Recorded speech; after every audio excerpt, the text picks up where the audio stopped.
Colin, I very much like your course, Inspired Leadership. Really my favorite of your courses. But what is the difference between motivation and inspiration? Yeah, there's a big difference actually. I think most management skills or procedures have been through for many years is motivation. And motivation actually has only one aim, and that is in fact to increase the productivity of their workers. But it's a very intellectual approach. And basically it's giving people pay rises or bonuses. And a good question to ask is, how long did that inspiration last after you got your last pay increase? And it probably lasts for a week to 2 weeks and the excitement's gone. Only, yeah. So therefore motivation, you've got to keep motivating people. It's a temporary way to keep people moving in what they want to do or achieve. But inspiration has 3 objectives.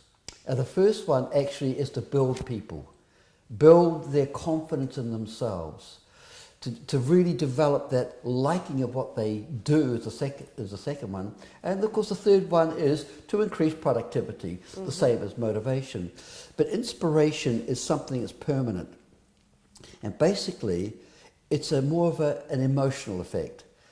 I mean, it was General Eisenhower after World War II said this, that people are mostly motivated by their emotions. And if you think about it, what actually turns people on? What you believe in or what you feel about life. And people actually are more drawn to like love and fear as stronger motivations than any ideology. So when I learned that, I realized that motivating intellectually with bonuses, they're only short term. But when you turn people's hearts on, they find a love of themselves and love of what they do, then that becomes permanent. And they really just go for it because they, well, motivation is too lame a word. They feel inspired.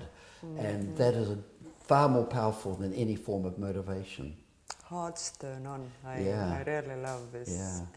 But what is the greatest benefit of inspired leadership? The greatest benefit is that people become better human beings. They basically start to like themselves, to respect themselves more. And when they do that, they tend to respect other people. I mean, I've seen arrogant managers. And the reason that way is that they didn't come that way by accident. It's because they were not treated well. They got this idea that people are to be used and systems are to be honored. And I teach the reverse of that. Is that people are our best resource. Any company, the people is the best resource. And when you train people to realize that they are, then they become more inspired, they become more cooperative. And so I just find that people become better human beings. Because when you learn to lead others, you have to first learn to lead yourself. And I think it's better to be command over yourself for a day is better to have command over other people for a year. Is when you start to be in command of yourself, you start to be a better human being because you respect yourself more, and that will permeate out into other people. So inspired leaders are also inspired people. Yes.